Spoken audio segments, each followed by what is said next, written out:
Hello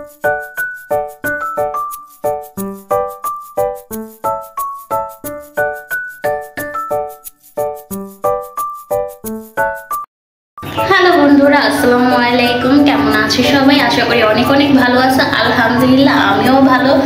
আজকে তোমাদের মাঝে আরেকটা নতুন ভিডিও নিয়ে চলে আসলাম। তো ভাবলাম আজকে তোমাদের একটা নতুন ব্লগ দেই, তো নতুন নিউ ভিডিওটা দেখতেই হবে। তো আজকে আমি রান্না করছি লাউ দিয়ে হচ্ছে মুরগির গোশত রান্না করবো। সো তোমাদেরকে দেখাবো নতুন একটা রেসিপি। আসলে আমি জানি না নতুন কিনা, তো আমি আজকে রান্না করছি। তো আমি অনেকবার এরকমভাবে রান্না করে খেয়েছি, তো খুবই মজা লাগে আমার কাছে। তো তোমরা চাইলে ট্রাই করতে পারো। আর তোমরা কে কে খেয়েছো এইভাবে, তো আমাকে অবশ্যই জানাবে। তো আজকে বেশি কথা না বলে তো তোমাদের সাথে চলো আমরা শুরু করি ভিডিওটা। তো তোমরা বলবে, আর তোমাদের একটা কথা বলে নিই, তো তোমরা যদি একে অপরকে সাপোর্ট করো তাহলে হচ্ছে দ্রুত আমরা ভিডিওটা ভাইরাল হতে পারে। তো অবশ্যই একে অপরকে সাপোর্ট করতে হবে। তো আর কথা বলবো, আর এখানে হচ্ছে রান্না করতে করতে তোমাদের ব্যাপারে কিছু কথাও বলে নিব। চলো তাহলে। তো আমি লাউ দিয়ে একটু ভেজে রান্না করব, তাই জন্য একটু হলুদ দিয়ে দিচ্ছি এখানে। তারপরে মরিচের গুঁড়ো, স্বাদ মতো একটু লবণ। তাই এখন আমি এগুলি মেখে নিব।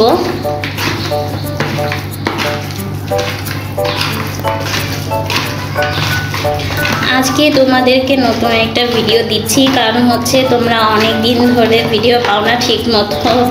কারণ আমার মেয়ে অনেকটা অসুস্থ ছিল, যার কারণে আমার ঠিক মতো ভিডিও দেওয়া হয় না। তাই ভাবলাম তোমাদেরকে নতুন করে ভিডিও দিই। আর আমি গোশতটা ভেজে রান্না করব, কারণ হচ্ছে ভাজলে হচ্ছে একটু গোশতটা মজা লাগে।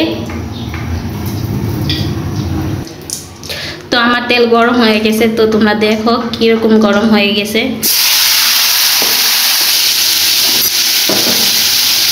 দেখো আমার মুরগির গোশতটি ভাজা হয়ে গেছে। তো এখন আমি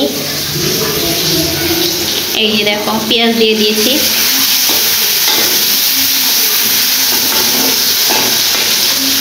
আর তোমাদের একটা কথা বলি, আমি না কোনো ভাজা পোড়া জিনিসে হচ্ছে তেল কম দিতে পারি না। যখনই যাই ভাজি না কেন, তেলটা আমার বেশি হয়েই যায়। তার জন্য সবসময় আমার তেলটা থেকে যায়। তো ওই তেলটা আমি নষ্ট করি না, কারণ হচ্ছে ওইটা দিয়ে আমি রান্না করে ফেলি।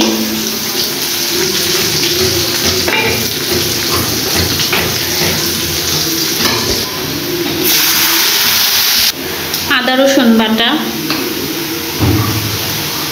লবণ, মরিচের গুঁড়ো, হলুদ, এলাচ, গরম মশলা এগুলি আমি দিয়ে দিলাম, তেজপাতা।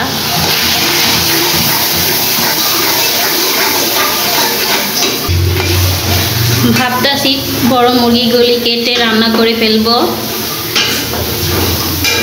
কারণ এখন আমার ছোট মুরগিগুলি সবই হচ্ছে মরে যাচ্ছে। তাই ভাবলাম যে বড়গুলিও কেটে ফেলবো। তোমরা আমার রান্নার ভিডিও অনেক পছন্দ করো, তাই আমিও তোমাদের জন্য রান্নার ভিডিও করি।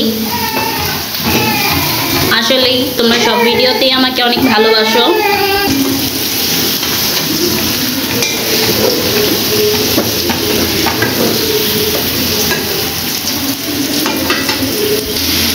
তো গোশতগুলো দিয়ে দিয়েছি আমি। তো এখানে আমি একটু অল্প পরিমাণ পানি দিয়ে দিব। তো আমি পানি দিয়ে দিয়েছি, ঢাকনাটা ঢেকে দিব, কারণ লাউয়ে বেশি একটা পানি দিইনি, কারণ পানি উঠবে লাউয়ের থেকে। কয়েকটা কাঁচামরিচ দিয়ে দিব।